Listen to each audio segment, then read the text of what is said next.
నమస్తే, welcome to burning topic. నేను రాజేశ్వరి. ఒక పక్క రష్యా విక్టరీ డే సెలబ్రేషన్స్ కు సిద్ధమవుతూ ఉంటే యుక్రెయిన్ డ్రోన్ అటాక్స్ తో అల్లకల్లోలం సృష్టించింది. మొన్నటి వరకు రష్యాతో శాంతి చర్చలు అన్న జెలెన్స్కీ ఈ పని ఎందుకు చేశారు? అసలు రష్యాపై యుక్రెయిన్ ఎలాంటి భీకర దాడులు చేసింది? ఈ సమయంలోనే రష్యాను ఎందుకు కొట్టింది? దీనికి రష్యా రియాక్షన్ ఏంటి? విక్టరీ డే వేడుకలపై యుక్రెయిన్ దాడుల ప్రభావం ఉంటుందా? ఈ దాడుల వెనుక అమెరికా పాత్ర ఏంటి? ట్రంప్ జెలెన్స్కీ సమావేశం తర్వాత ఈ దాడులు జరగటాన్ని ఎలా చూడాలి?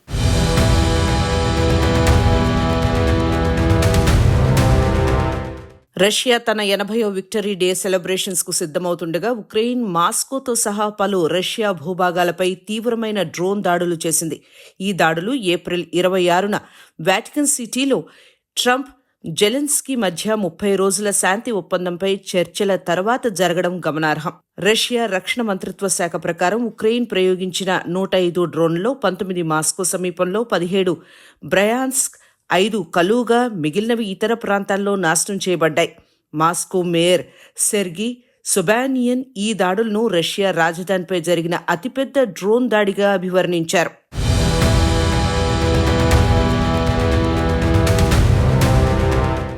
మాస్కోలో కూల్చివేసిన డ్రోన్ శిథిలాలు ఒక ప్రధాన రహదారిపై పడ్డాయి. కానీ ఎవరికీ ఎటువంటి గాయాలు కాలేదు. నోవోరోసిస్క్ లో 5 గాయపడ్డారు. 2 గిడ్డంగులు దెబ్బతిన్నాయి. ఈ దాడుల కారణంగా మాస్కోలోని అంతర్జాతీయ విమానాశ్రయాలు తాత్కాలికంగా మూసివేశారు. విమానాలు ఇతర నగరాలకు మరలించారు.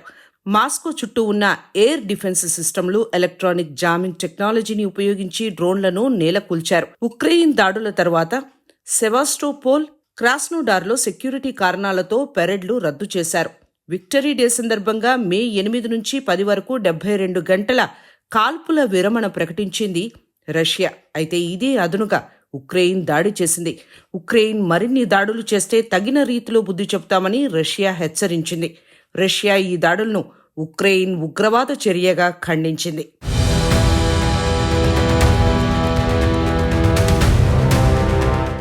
రష్యా తన 80వ విక్టరీ డేను మే 9, 2025న ఘనంగా జరుపుకోవడానికి సన్నాహాలు చేస్తోంది. ఇది 2వ ప్రపంచ యుద్ధంలో సోవియట్ యూనియన్ నాజీ జర్మనీపై సాధించిన విజయాన్ని స్మరించుకునే వేడుక. మాస్కోలోని రెడ్ స్క్వేర్లో జరిగే గ్రాండ్ మిలిటరీ పెరేడ్ కోసం రష్యన్ సైన్యం రిహార్సల్స్ చేస్తోంది. ఇందులో ఆధునిక ట్యాంకులు, క్షిపణులు, యుద్ధ విమానాలతో పాటు ఉక్రెయిన్ యుద్ధంలో పాల్గొన్న సైనికులు పాల్గొంటారు. ఈ సందర్భంగా దేశవ్యాప్తంగా ఫైర్ వర్క్స్, వెటరన్స్ కు గౌరవ సత్కారాలు, యుద్ధ స్మారకాల వద్ద పుష్పగుచ్చాలు అర్పించే కార్యక్రమాలు జరుగుతాయి. ఈ వేడుకలకు 29 దేశాల నాయకులు హాజరవుతారని క్రెమ్లిన్ ప్రకటించింది. వీరిలో చైనా అధ్యక్షుడు షీ జిన్పింగ్, బ్రెజిల్ అధ్యక్షుడు లులాడా సిల్వా, సెర్బియా అధ్యక్షుడు అలెగ్జాండర్ వూసిక్, స్లోవాకియా ప్రధాని రాబర్ట్ ఫికో తదితర నాయకులు ఉన్నారు.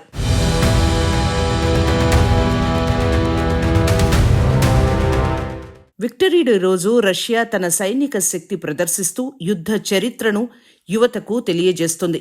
ఇలాంటి సందర్భంలో రష్యాలో ఉక్రెయిన్ దాడులు జరపడం తీవ్ర కలకలం రేపింది.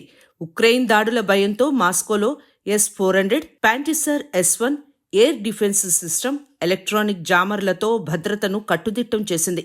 వేడుకలకు ఎటువంటి ఇబ్బంది లేకుండా జాగ్రత్తలు తీసుకుంటోంది.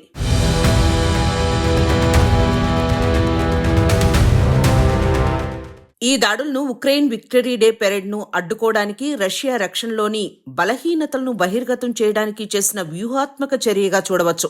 ఉక్రెయిన్ దాడుల వెనుక అమెరికా పాత్ర ఉందనే అనుమానాలు లేకపోలేదు. ఏప్రిల్ 26 వాటికన్లో ట్రంప్ జెలెన్స్కీ సమావేశం తర్వాత 30 రోజుల శాంతి ఒప్పందంపై చర్చలు జరిగాయి. అమెరికా 30 బిలియన్ల సైనిక సహాయం, ATACMS మిస్సైళ్లను ఉక్రెయిన్కు సరఫరా చేసింది. అయితే ట్రంప్ రష్యాపై ఆర్థిక ఆంక్షలు, శాంతి చర్చల్లో ఒత్తిడిని పెంచుతామని అన్నారు. పుతిన్ అసలు మాట వినడం లేదని, అందుకే వేరే మార్గంలో వెళ్తామని ట్రంప్ చెప్పుకొచ్చారు.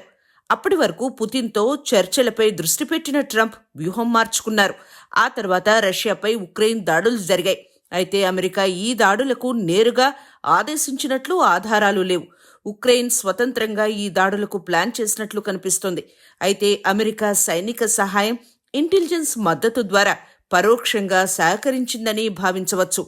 ఈ ఘటనలు శాంతి చర్చలను మరింత కఠినతరం చేస్తున్నాయి. రష్యా ఉక్రెయిన్ మధ్య ఉద్రిక్తతలను పెంచుతున్నాయి.